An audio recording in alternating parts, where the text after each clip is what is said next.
এলাম এখন মিষ্টির দোকানে, মালপোয়া নিচ্ছি বাড়ির জন্য। বাড়িতে এসে মাকে প্রসাদ এনেছি বলাতে মা অনেকটা খুশি হয়ে গেছে। এই প্রসাদের প্যাকেটটা 200 টাকা করে নিয়েছে, আর বাটিতে যেটা দেওয়া হচ্ছিল সেটা 30 টাকা করেছিল। প্রসাদে রয়েছে পোলাও, আলুর দম, ধোকা, পায়েস আর মালপোয়া। তাহলে এবারে আমরা প্রসাদটা খেয়ে নিই, তারপরে বেরোবো।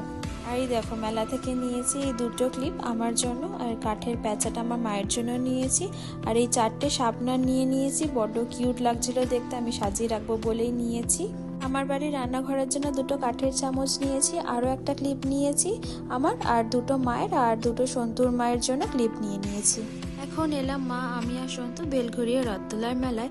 অনেকটা রাত হয়ে গেছে, এখন প্রায় 9:30 মতো বাজে, কিন্তু মেলায় বেশ ভালোই ভিড় আছে এখনো অবধি। এই উইনচেনটা দেখো কি সুন্দর দেখতে, মাটির তৈরি, আমার তো বেশ পছন্দ হচ্ছিল। আর এই যে এখানে টেডি বিয়ারের দোকানগুলো।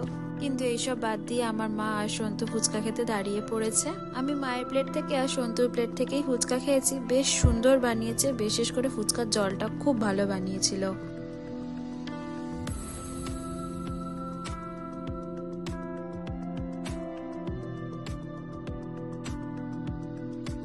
এখন আমরা একটু ফ্রাইড আইটেম টেস্ট করব, সেটা চিংড়ি মাছের পকোড়া নিয়েছি 4 পিস, 80 টাকা নিয়ে নিয়েছি আমরা চিংড়ি মাছের পকোড়া। মোটামুটি খেতে ছিল।